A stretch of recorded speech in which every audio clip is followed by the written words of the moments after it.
My name is Angela Brand. I use she, her pronouns, and I'm with the CARE TA Center.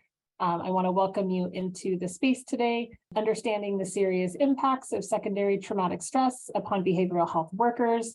I'm really thrilled to be able to turn this over to our partners from C4 Innovations, both Ashley Stewart and Daisy Hernandez, who will be leading the session today.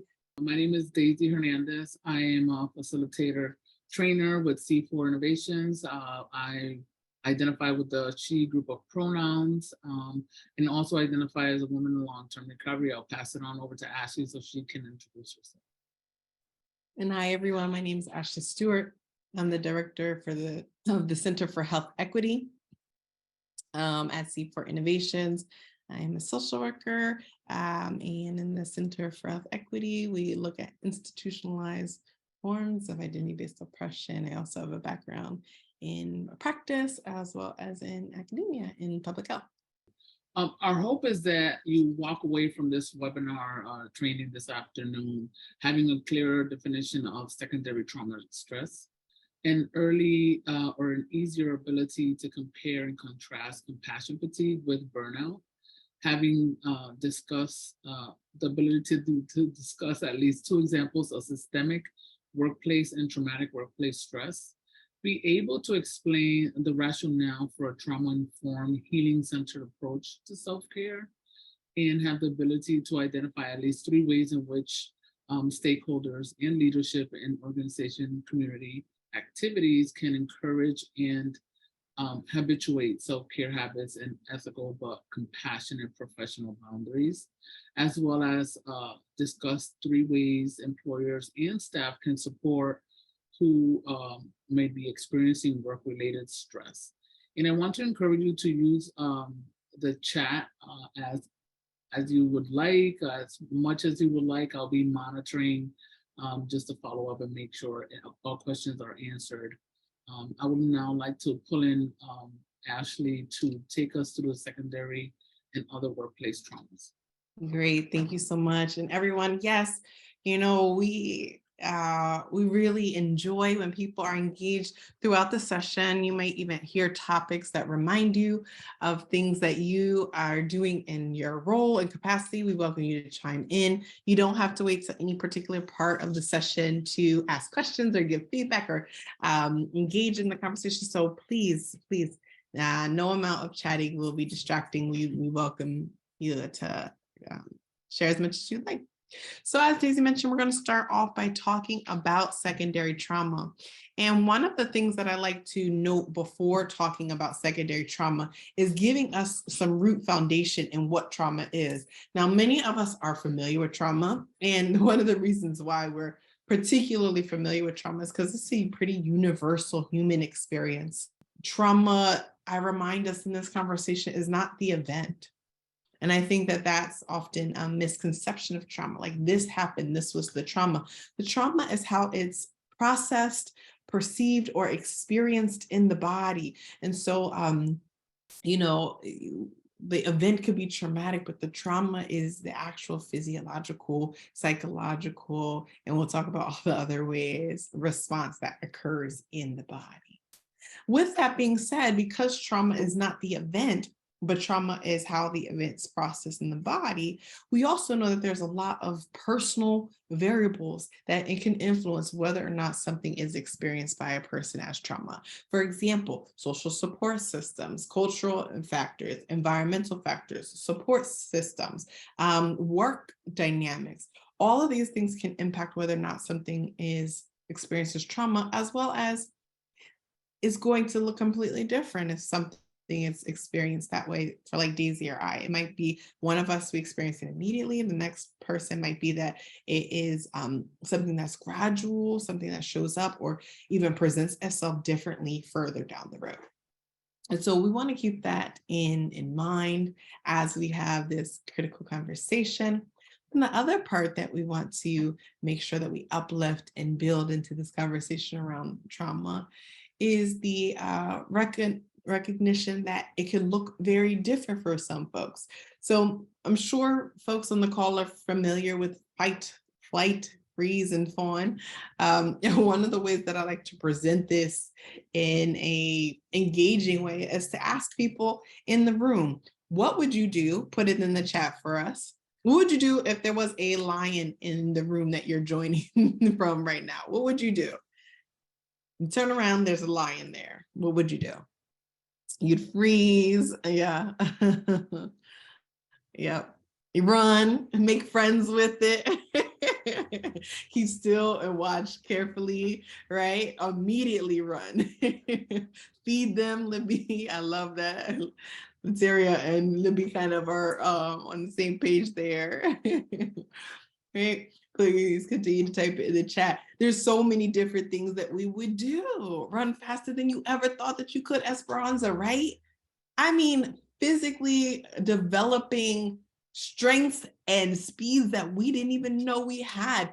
That is the body, that is the central nervous system activating and giving us the ability to, like Miguel puts, hide, be so still, holding your breath in ways that you didn't know you could, to remain this level of silence, running faster than you can, chemicals being pumped through your body to give you that speed like never before.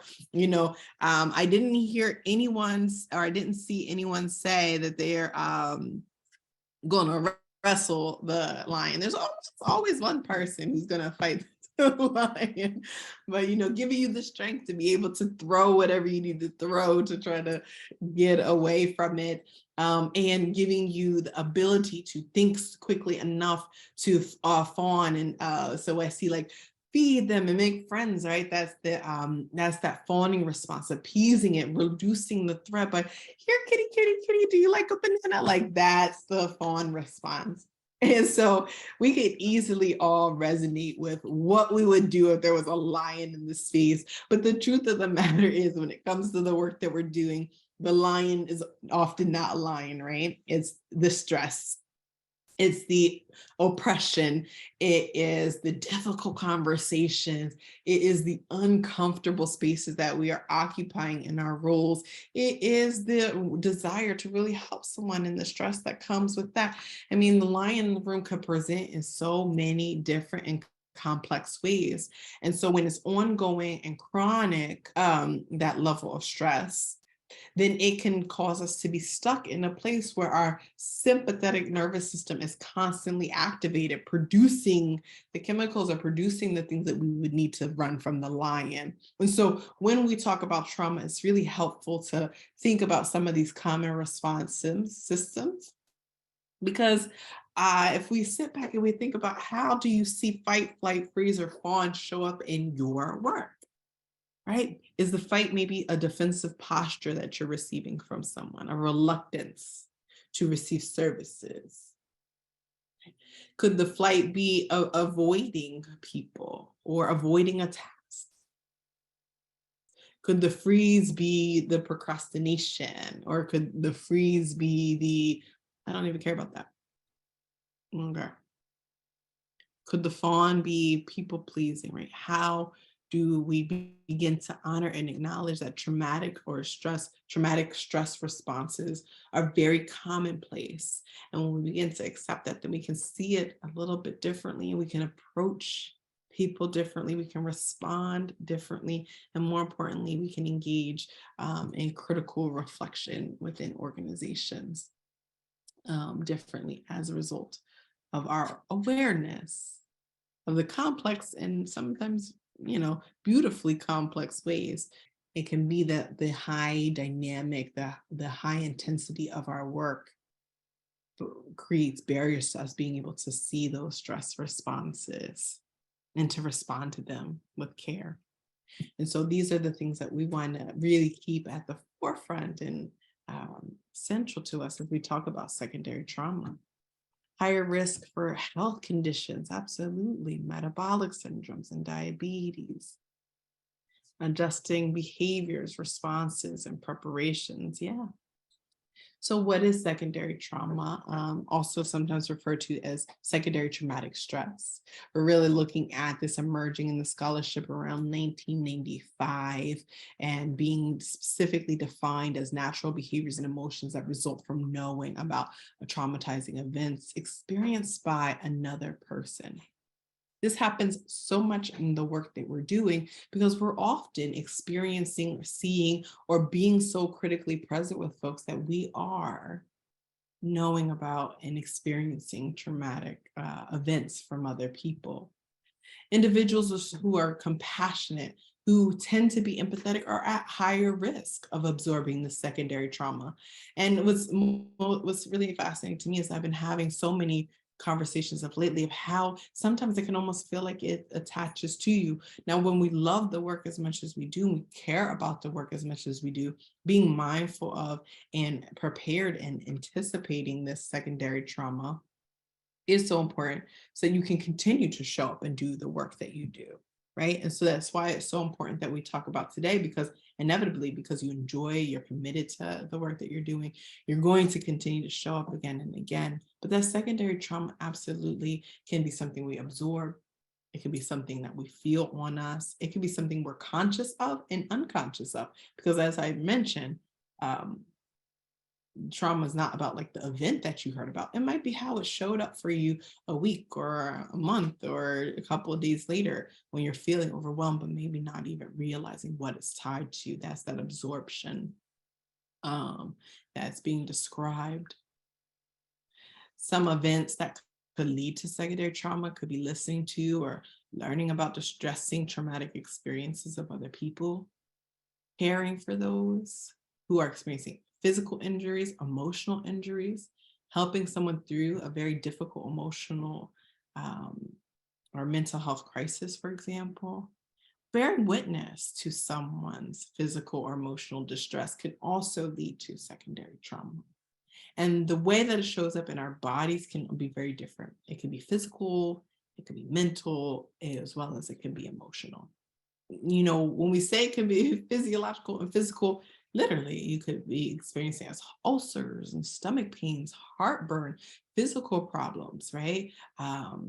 You can feel it on your body.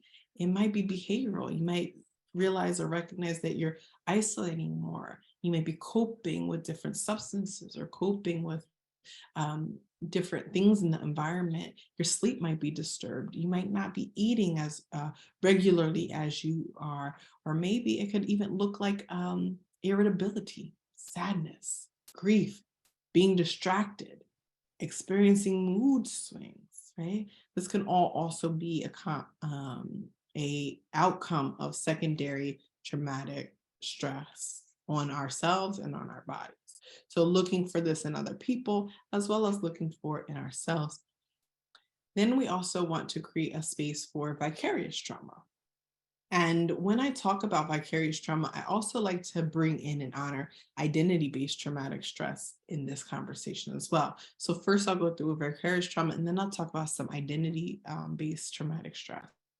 So we start to see vicarious trauma and like the nuances of vicarious trauma in around 1990, when we start to talk about how people's worldviews, self-identity, spirituality, parts of people's personal identities are being shifted and shaped based on trauma, again, being absorbed through others' encounters.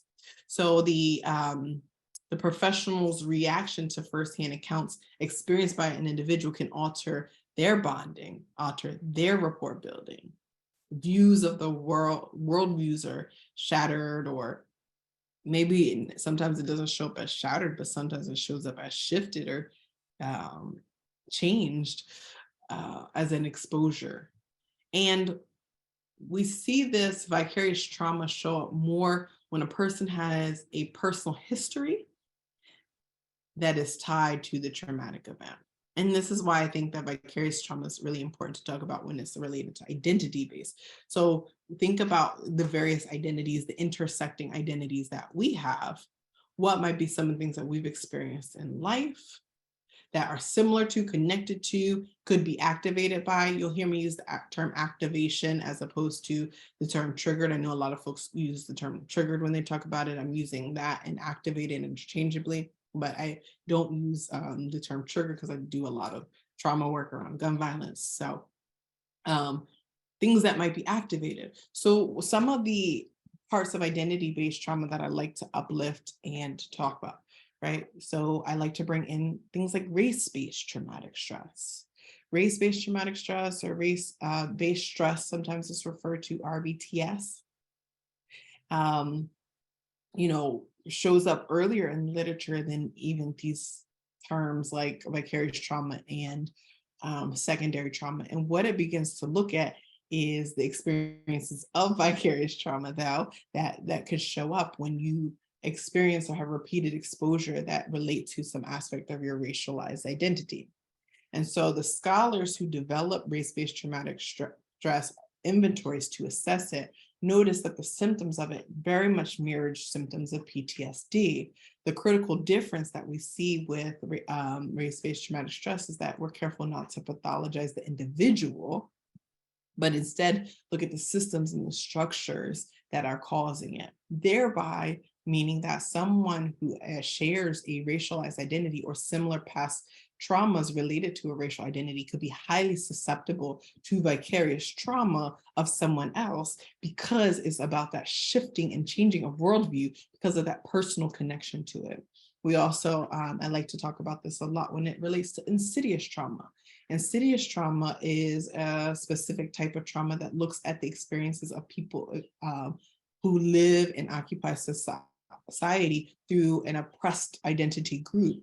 And so a lot of the scholarship behind this looks at LGBTQ experiences and scholarship, again, being careful not to stigmatize or pathologize the individual, but looking at the different environments within a society that that are shared. So when you start to look at different policies, for example, that are impacting people sharing that or having a similar personal history, could absolutely increase the risk for vicarious trauma. I also like to bring in both historical trauma and intergenerational trauma, right? A lot of the scholarship on historical trauma, intergenerational trauma looks at colonization and the impact of colonization. You have religious-based historical trauma looking at things like the generational impact of the Holocaust. You also have generational historical trauma looking at the experiences of folks and the folks looking at the experiences of individuals impacted by the transatlantic slave trade. Again, this is leaning beyond the narratives and the stories that absolutely transmit the experiences from generation to generation. It also looks at the epigenetic, the beyond genetic component of it that starts to look at how stress responses are communicated from generation to generation. That is also a process that we would therefore look at and take into consideration as it relates to vicarious trauma, personal histories, making folks vulnerable to experiencing this additional layer of trauma. Last but not least, I'd like to acknowledge acculturative stress and acculturative trauma. This is the identity-based trauma that's associated with entering or adapting into a new environment, a new culture. A lot of times I want to uplift refugee and immigrant experiences as it relates to acculturative stress, going into a new society where there are barriers or boundaries, linguistic barriers and boundaries, as well as direct oppression related to those identities as well. And so again, you have these personal experiences, and there's so many more, but we only have so much time today. We start to see how critically important it is to uplift that vicarious trauma could be experiencing it. Trauma could be experiencing it directly, but it could also happen through vicarious trauma experiencing a connection in personal trauma or history. We want to acknowledge it's not that this is like something that is, even though it's called historical trauma, the whole point behind historical trauma is that it continues to show up generation and generation and generation, right? And be above and beyond those personal narratives is also through the interception or the absorption of experiencing something where you have a immediate or direct connection to it as a part of your own identity. And so a lot of times we don't create space to talk about it. And so in any space that I'm in, I like to carve out the moment to acknowledge that this is one of the ways that we don't typically respond or think about how folks who are providing services in diverse communities who share lived experiences might also be experiencing vicarious trauma. So some symptoms of vicarious trauma that parallel to trauma are the emotional disturbances, the somatic symptoms, the shifts in core beliefs, the very real and valid experiences of experiencing distrust that comes with being harmed, as well as the somaticization, the hypervigilance, the feeling different, the activation, the flashbacks that are part of a traumatic response as well. So there are a lot of similarities in secondary trauma and vicarious trauma. They both describe, working with an individual that has experienced trauma. Secondary trauma might show up suddenly after hearing individual stories or someone shares a traumatic experience one time. So you're working with someone, you're serving someone in some capacity, and then you experience those traumatic symptoms yourself. This is an example of how secondary trauma might be showing up. And also, vicarious trauma is a shift in the worldview or prolonged exposure to something afterwards. So you see something and it activates something for yourself, and therefore you continue to experience it because you have been exposed to it again and how it connects to your. So there are very similar psychological processes that are involved and occur in post-traumatic stress disorder. These include intrusions, avoidance, hyperarousal. Sometimes it's to a lesser extent. Sometimes it's activating some other experience that someone has, and it could be full on. And so we want to just be mindful of that. And sometimes the impact of it might not be very visible. So as we'll talk about today, as we get through our slides, is continually being present and continually checking in, because some of it we might not be able to observe, because some of it may look like numbing or freezing behavior or flight behavior. There are various levels. Positive relationships have been established between levels of exposure and intrusive and avoidance symptoms, like saying that things just don't feel safe, right? Helping people process through safety and trust, esteem, intimacy, and control. And then we want to talk about vicarious trauma-informed organizations. So we want to spend some time thinking about how, when you are in a work-related trauma exposure, like vicarious trauma, right? You're in working, you're experiencing a secondary trauma, you're experiencing a vicarious trauma.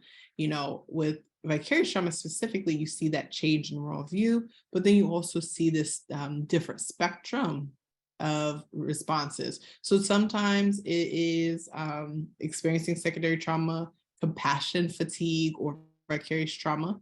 Sometimes, based on people's experiences with it directly, you can see how it's impacted or managed effectively. And then sometimes, can sometimes be awareness for people. So I like to talk about vicarious trauma in my own experiences as a practitioner. Sometimes when I have that vicarious trauma, it helps me develop a transformation for myself by realizing, oh, this is what I'm experiencing. This is why I'm experiencing. This is why it's having such a huge impact on me. And then there is also that possibility of the spectrum of responses that it can have a healing impact when you recognize it by seeing someone else experiencing or helping someone process through it that you are experiencing yourself. If we look at the history of those different types of trauma, specifically insidious trauma and race-based traumatic stress, as well as when we start to talk about burnout, what we're really talking about are the system perpetuations of it that have more everything to do with how systems are functioning and less to do about like the response that a person's demonstrating is appropriate to the systemic and structural oppression, right? And so it is the continued perpetuation of the system that is causing the harm. So compassion fatigue, sometimes compassion fatigue and vicarious trauma are described simultaneously. This refers to the negative emotions that individuals could feel potentially by helping others. It's very common in helping professions. So you could have your own personal compassion fatigue begin to show in the history of trauma pre-existing. Maybe you're experiencing isolation, but then there's also the professional side of it, the lack of maybe supervision, support, not having enough training, or the high demand of the workforce that activates some of that fatigue as well. Then I think to the point in the chat as well, this is also a place where we start to see another section that really looks at the systemic impact of it. That this is how the ideology and values about what work looks like, systems that perpetuate the increased need for people to receive certain type of services. So there's the compassion fatigue can also be because we're looking at systems that continue to perpetuate it and it can feel overwhelming.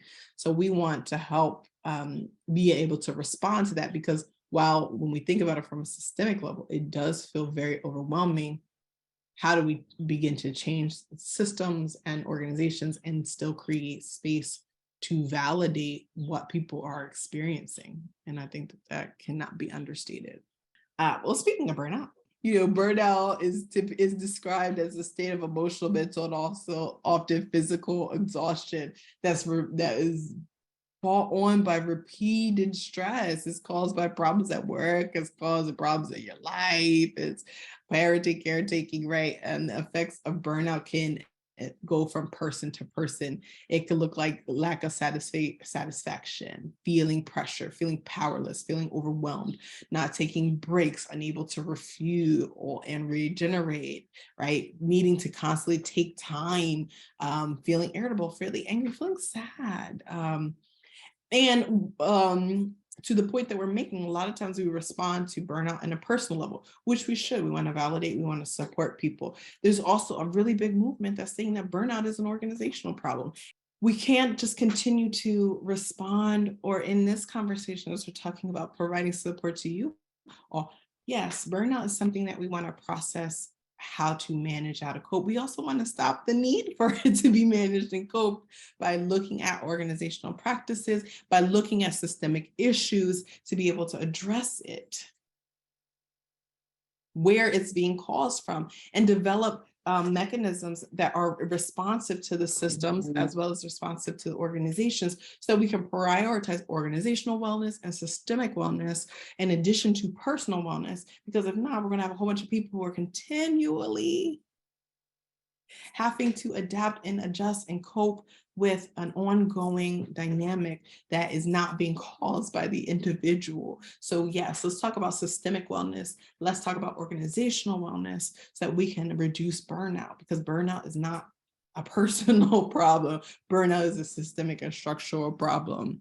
Thank you, Ashley. With that said, right, before we get into the systemic and traumatic workplace stressors, right, how the systems aren't supported, right, and why we have to be so self-aware and checking in with ourselves on a regular basis.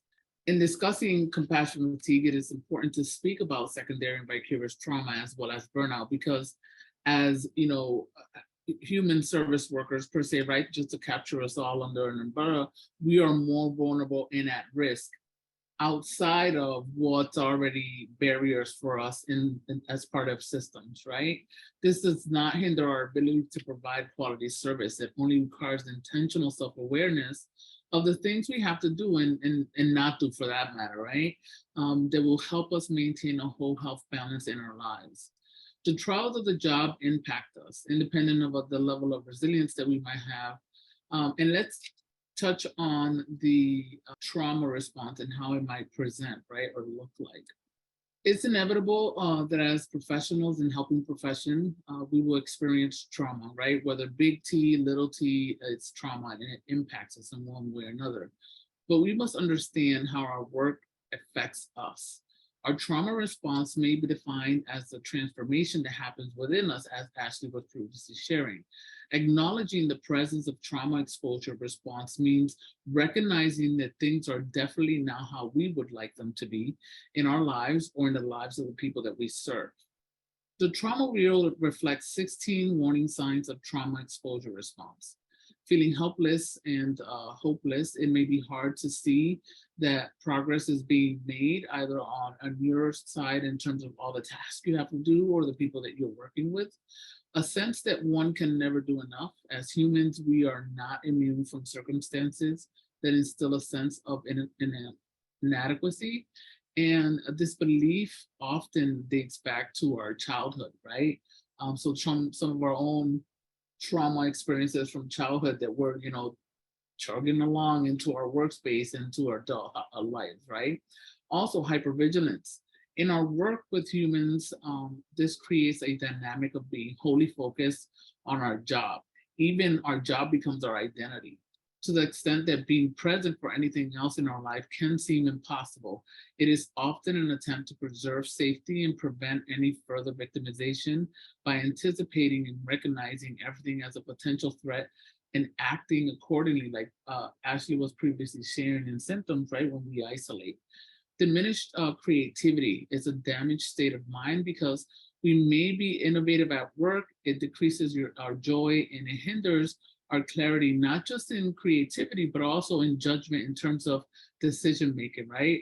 And straddling that gray space between the black and white of policies, procedures, or even ethical boundaries. In minimizing, when we bear witness to a range of human experiences, we can become inoculated in a sense to others' pain.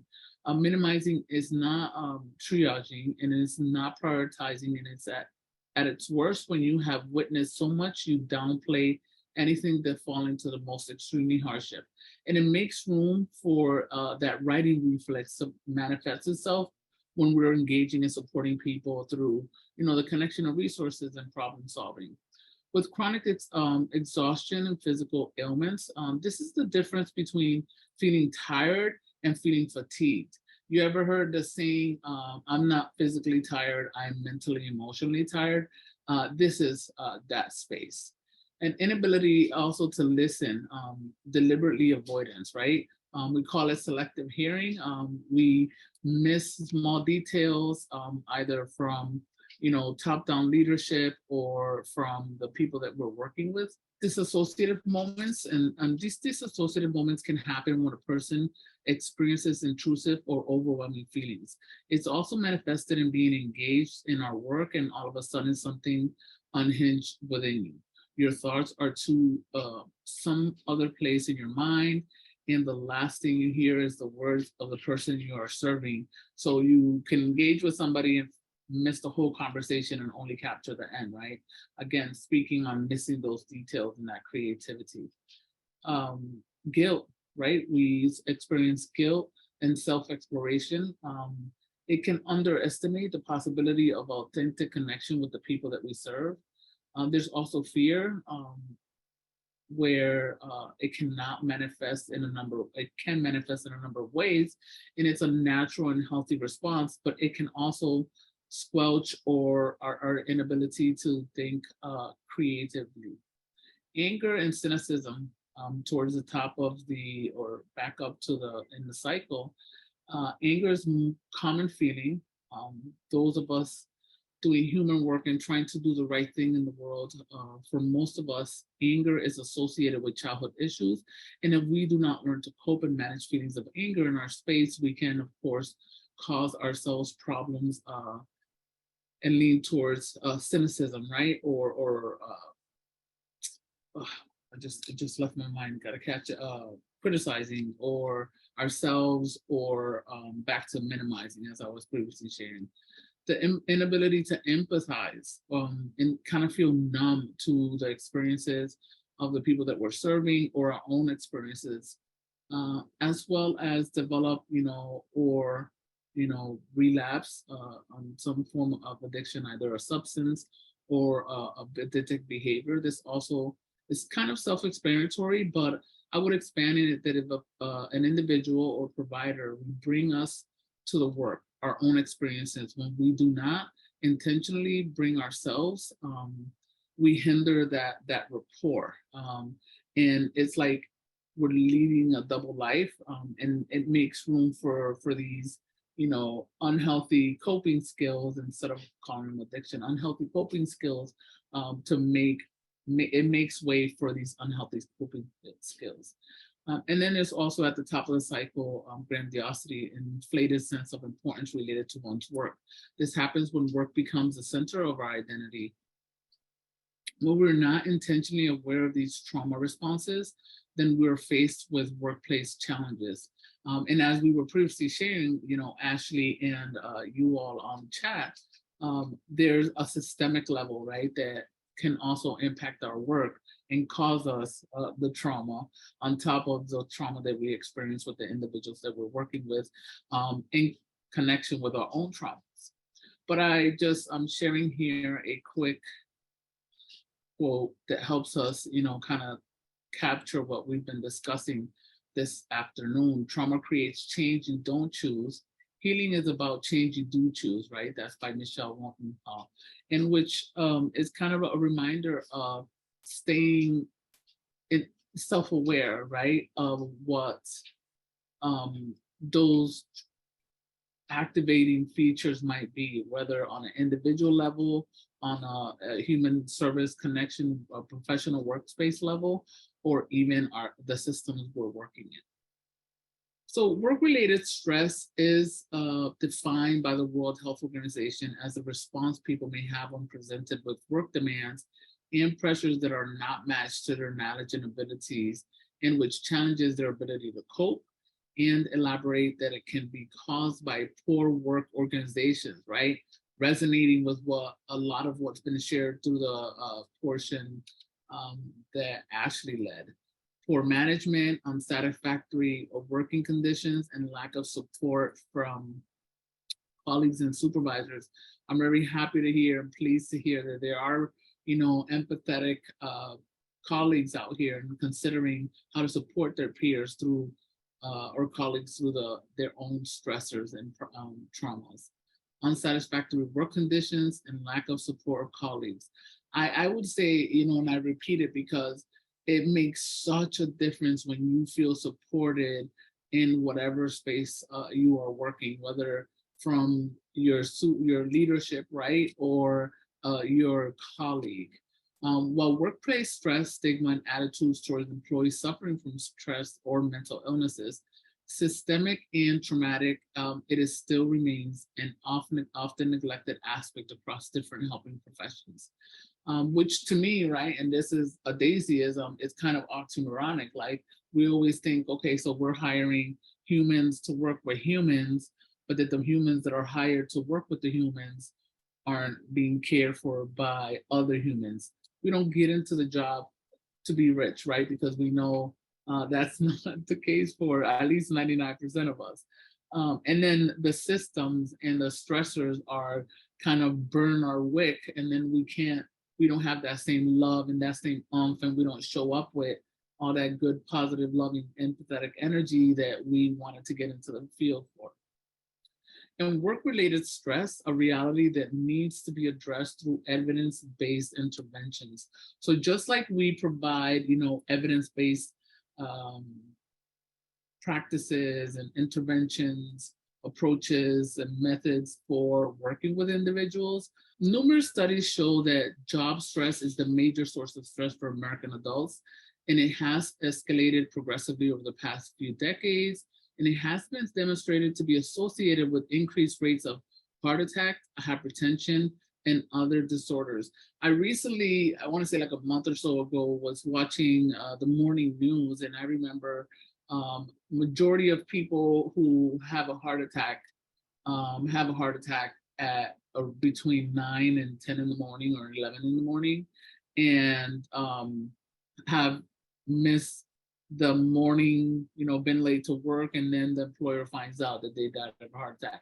So it just speaks to that, that process of getting prepared in the morning and going to work, and how much stress hormones it impacts us internally, right? To trigger maybe a traumatic or a heart attack. Workplace stress and associated mental health ill is a fact that every employer and employee lives with on a daily basis. Experiences like sexual harassment can affect both genders, but often women and those lower in the hierarchy are at increased risk. Bullying, microaggressions, racism, and discrimination impact at a direct level, but can also be part of organizational culture, right? Depression and anxiety are an outcome of stress, but many individuals, independent of their role, can already be managing a mental health disorder. Perceived and anticipated discrimination are major causes for people suffering silently at the workplace and not seeking proper care. Some organizations often do not have adequate policies or execution of policies. It's variables. It varies through different organizations and often suboptimal in preventing discrimination against employees with mental disorders, right? Somebody had mentioned previously on chat of, kind of weaponizing self-care and or weaponizing your rights to take days off, and having that dictatorial control of what I use my vacation days for, what I use my sick days for, and what I use my personal days for. If I need them, I need them. They're mine, right? And that's a daisyism. It's not, a reflection of the CARES team or C4. All in all, organizations need to have guidelines about working hours based on good industrial practices and take measures to enforce these routinely, always having voice of, the individuals themselves that are doing the work, because we're human beings too. Essentially, prioritizing one's well-being, right? We have to take that control back, right? My well-being is important, and this is where I'm drawing the boundaries and lines. In organizational leaders, improving workplace culture can make room for an overall stress reduction. So we've discussed the symptoms of workplace stress and trauma include a drop in work performance, depression, anxiety, and sleeping difficulty, right? But most importantly, it impacts how we as providers show up for the people we serve and the quality of service we put out. Adopting trauma-informed practices can potentially improve patient engagement, treatment adherence, and health outcomes, as well as, and probably and most importantly, provider and staff wellness, right? Because if our providers and our staff feel well, feel supported, feel at the optimal, right, at 100%, then how they're showing up, it's going to transfer into the quality of service that they provide. Trauma-informed system as intentionally created to recognize, understand, and minimize long-term effects of trauma exposure, even if a person doesn't know or understand behavior related to trauma. Acknowledgement of the occurrence of trauma is pervasive, and its consequences among even the most emotionally resilient of professionals. Administrators promote use of mental health resources and other supports and ensure their availability and accessibility. And this is more than just for my administrators, right? This is more than just saying, hey, make sure you check out our EAP program, right? It's what other, benefits are we putting in place? What policies are we enforcing or not enforcing to ensure that our engagements with employees, right, or our providers and the providers with the individuals is trauma-informed. Administrators also provide staff with regular and frequent training opportunities around, skill building, knowledge-based materials, so that they could feel more confident and competent about the work that they're doing. And supervisors and mid-level managers and executive staff regularly trained in positive climate maintenance and positive leadership, right? And it's supportive of trauma-informed. And trauma-informed care shifts the focus from what's wrong with you to what happened to you, right? Instead of weaponizing, oh, you're calling out again, you need another day off. Like, well, I'm going to be short-staffed, and who's going to cover such group, and who's going to be my transportation for the day, right? Not weaponize it. Ask, are you okay? How can I be helpful? Trauma-informed care seeks to realize the widespread impact of trauma and understands paths to recovery. It recognizes the signs and symptoms of trauma in patients, families, and our staff members. It integrates knowledge about trauma into policies, procedures, and practices, and actively avoid situations where our staff members or the people that we're serving are re-traumatized by our engagements. When we shift that view of what's wrong with you to what happened to you, the quality of our engagement becomes more genuine and strengthens the rapport of working relationships, either working with the individual and or with their staff member supervisions, colleagues, and so on and so forth. All right, so what does those principles look like in action, right? The principles of informed and healing-centered engagement. We provide warm, genuine welcome, use people's preferred name, create a safe, calming presence, minimize the power differential between the two, supervisee versus supervisor and or the people we're serving. And it also speaks to the posture and the manner in which we do these things, right? How we present, because nonverbals are sometimes very loud. Make literature forms available in diverse language options, right? Facilitating, understanding, and supporting that everyone understands in whatever language they are most comfortable in, and invite persons to have a support person with them. And this is in terms of not just individual, right? I know that with HIPAA and the privacy laws, we're limited as to who is present for certain appointments, right? But when it comes to our workspace, we have to be able to feel comfortable, having a sounding board, even if it's not our supervisor, right? A colleague, or maybe even the EAP program. Provide relaxed and unhurried attention to the person. I know community mental health, and my experience as a clinical social worker it's rushed, right?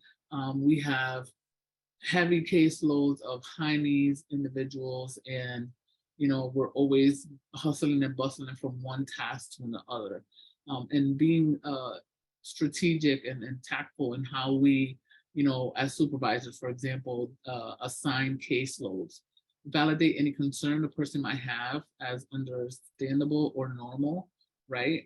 Not, again, back to the nonverbals, and be annoyed if which is a sign, right, of burnout.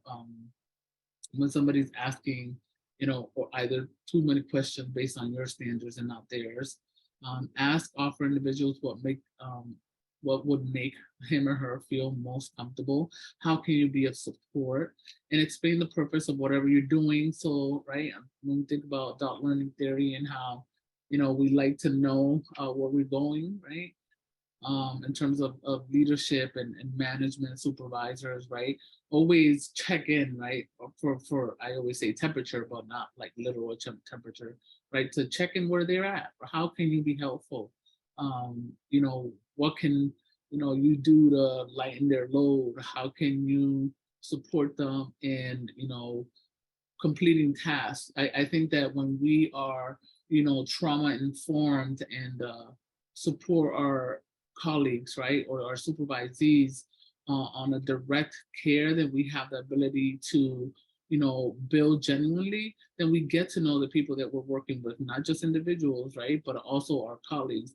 And as a supervisor, looking at it through a supervisor lens, then we get to kind of know when our people need some time. Either their notes are being turned in late, they're easily irritable, they're snappy, or they're getting to work late, or calling out excessively, right? And this is an opportunity to when we're working through a trauma-informed lens, then we get to understand and know our individuals at a direct level, and know when they're off, and be able to pull them in and or and support them. Creating a healthier life step-by-step guide by SAMHSA, where they highlight SAMHSA, a wellness initiative, envision a future in which people with mental or substance use problems pursue health, happiness, recovery, and a full and satisfying life in their community, right? And whether you identify with living with a substance use diagnosis or mental health diagnosis, we all need to have that balance, right? And when we talk about recovery, it's about whole wellness. It's not just necessarily about a substance use. It's not necessarily about a mental health diagnosis or disorder, right? It's about our whole health and having that balance between work and our role and home, right? And being able to fuel ourselves and all aspects of it. My son and I use this as a way to, every 3 months is our kind of like our excuse to get away, right? Sometimes we might just be camping in the woods or renting a hotel room with a pool in some other town. But we check in on this because I work human service and he works, even though he works in the trades, it's important for us to support each other and through our balance. And it serves like a checklist and, like I said, an excuse to get away. So self-care is also a term that I would say at various points in time felt really activating to me as well. And we talked about it a lot in my program. But the way that we talked about it, so I got into researching like the history of self-care, and the way that we present about it or talk about it typically today is very different than some of the original ideologies around self-care, which was very much about resistance, very much about like speaking up for yourself. Ideas around self-care were really around preserving self and culture. And one of the things that I particularly like about talking about what does self-care look like for you is that while some of us, it might be some of the things that would typically populate on a self-care list, for others of us, it could look really different. For example, feeling like I'm prepared to respond when a social issue happens feels like self-care to me, right? Some folks I ask them, they'll say like, wear mismatched clothes because I just want to polka dots and stripes. And so I think it's really an opportunity too to say, okay, let me resist this notion of what self-care looks like and see what really genuinely feels like self-care for me. And likely the way that we're promoting it in some of our behavioral health spaces or even some of our workspaces or ways that we learned about in school is very different than what self-care looks like. So there's some really great resources about like the history of self-care. Sometimes it's referred to as radical self-care, which really looks at speaking up for yourself or, not addressing things directly as a form of self-care. And when I step back, I said, that's actually, that's what feels like self-care to me. Some of the other things that I was calling self-care are actually things that I should have been doing for like basic, wellness and mental health hygiene, like making sure I'm taking time to hydrate and things like that, right? Like, but what actually felt like self-care for me was being like, I used to think my bills being paid were self-care, but it's just, part of life. But it brought me peace of mind, right? And it was like mental wellness because I didn't have to, that's one less stressful thing on my plate. But SAMHSA does identify these 8 dimensions of wellness as emotional, physical, occupational, intellectual, financial, social, environment, and spiritual, right? And when we balance all of those, then we have whole wellness. Think of wellness as meaning being healthy in many dimensions of our lives. This includes all those aspects or those 8 dimensions that SAMHSA identifies. But then again, we're also individuals, diverse individuals are that, and that can mean different for all of us. These dimensions are interconnected, one dimension building on another, and it's about how we live our lives and the joy and fulfillment, the health we experience. Be mindful and intentional of how you take care of yourself. Always doing that self-check-in, right? That scanning, that checking in for temperature or the signs and symptoms of when your wick is getting a little short. how are you being aware of those symptoms, right? Of secondary and vicarious trauma that I should mention at the beginning of the training, or being presently aware when they writing reflex and we're, again, that short wick. For every aspect of wellness can affect our lives. Working towards all of them in one way or another is a great goal, because wellness relates directly to the quality of our lives and our ability to support the people that we serve, the people that we work with, the people that we supervise, and our family and friends.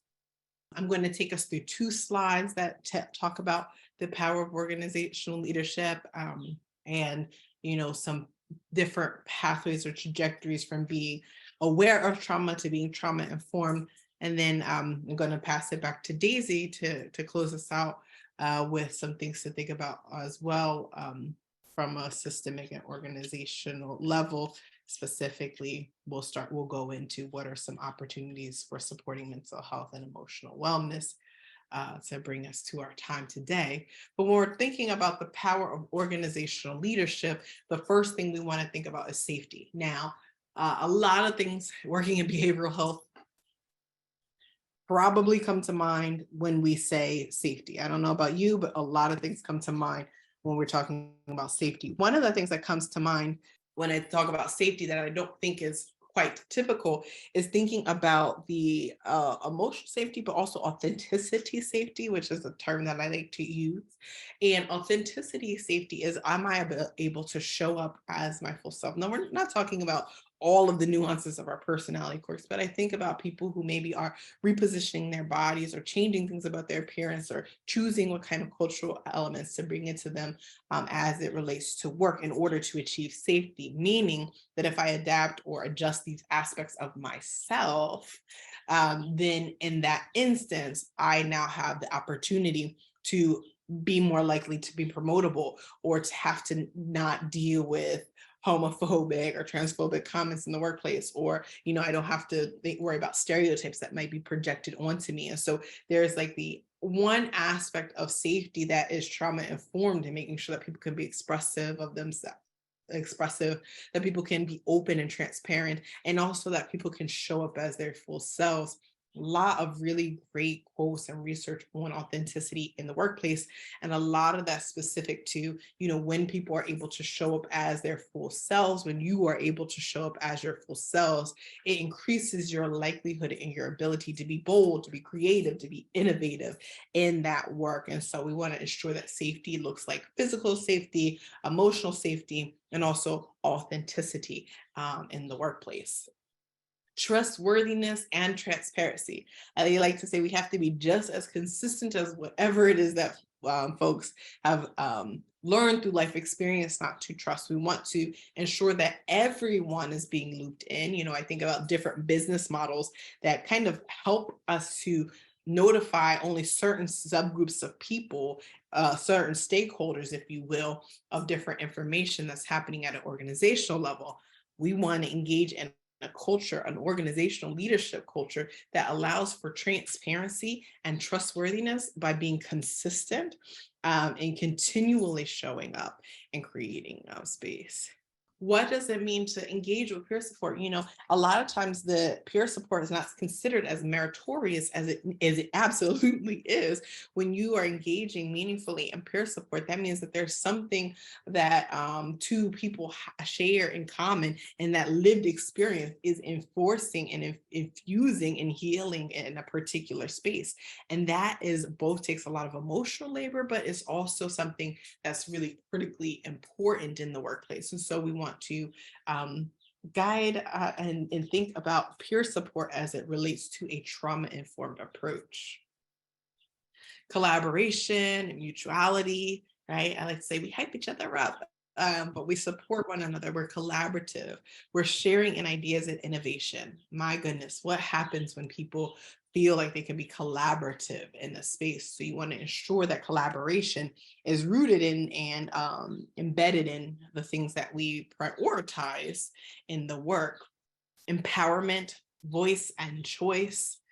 Daisy mentioned earlier the writing reflex, right? When we are doing this work, there's a common and just like an automatic inclination to fix things, as opposed to creating a space for voice and choice, and recognizing that sometimes in our roles, voice and choice might mean that someone chooses something that we didn't want them to choose. But the trauma-informed approach is resisting that writing reflex to create space for that critical conversation and empowering people to talk about what might be the parts of it that are activating or engaging them. And then cultural, historical, and gender issues. We've talked about this quite a bit. These are things that are commonly exhibited or minimized. These are things that are typically minimized in the workplace. We cannot underestimate the critical importance of cultural, historical, and gender issues and how that impacts overall wellness. And creating a trauma-informed approach would need to have thoughtful consideration of it, which means that some of the things that we change or adapt would go against what is organizationally normative, right? So challenging some norms to create a space that is inclusive. And so we want to think about, how do you habituate a trauma-informed approach? And there are different, you're trauma aware. That's that first yellow section, that you have an awareness. You know that the people are experiencing trauma, so you're aware of it. And then that second part is phase 2, is that trauma sensitive. So you have foundational knowledge, agency is ready, right? And there is a process, there's a structure for it. That's trauma sensitive. That third phase, going into that greenish bluish color, is trauma responsive, where you're gathering information, but not just gathering information, because gathering information and not doing anything with it can absolutely be a trauma activator. Gathering information and then prioritizing and creating a plan that has a strategic process to take it to the next step is what is critically important there.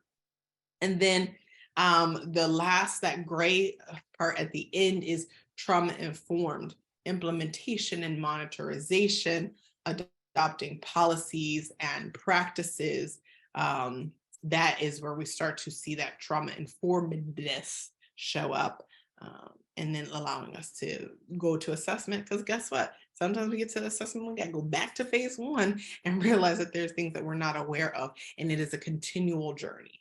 We kind of talked about compassionate boundaries, personal boundaries, and professional boundaries throughout the session. And the responsibility is at all levels, right? We know that it's not just us, right? We know that our systems need to support it. And then we have, the relationship, the supervisory relationship to support and kind of help us in both a big A of advocacy, right, in terms of policies and procedures, and in our advocacy or the individual advocacy through a supervision, or through our own supervision and supporting our own needs. And then when we look at it in the sense of, the connectedness of all three of those aspects of our whole health, and having organizational planning and including us in the process. And like I previously shared, the supportive supervisor, and then us being intentional with our boundaries and how we, and not just increase our resiliences, but set boundaries and saying no. And I've had enough, I need a time off.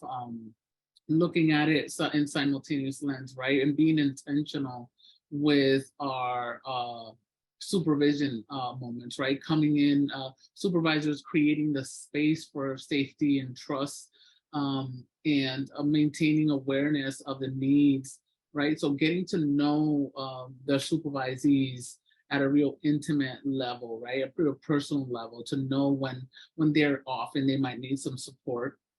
Also, becoming a trauma-informed agency means making a commitment to changing the practices, policies, and culture of an entire organization. This type of change requires that leadership at all levels modify what they do based on an understanding of the impact of trauma and the specific needs of their supervisees and team members, because it directly impacts the quality of service being put out. Qualitative data collected by Trauma-Informed Oregon were gathered of several, and these were some of the, common themes shared through that research. Governing change, right? As organizational leaders, have to be intentional with aligning systemic change with the understanding of the vision for change. The balance is what ensures not just the patients of the healthcare system or the behavioral health system receive, trauma-informed care, but also staff members, and that the highest standards are upheld, starting with staff members, so that can transfer over into the people that they're serving. It can only happen when organizations lead with open communication, communicating that transformation process, engaging patients in organizational planning, as well as staff members in organizational planning, training clinical as well as non-clinical staff. The secret sauce lies in the organizational culture, in how providers are supported in whole health and wellness. That won't happen without creating a safe environment. Thank you again, Ashley and Daisy, for your time today and the wonderful material that you shared. Thank you to everyone who joined us. Thank you.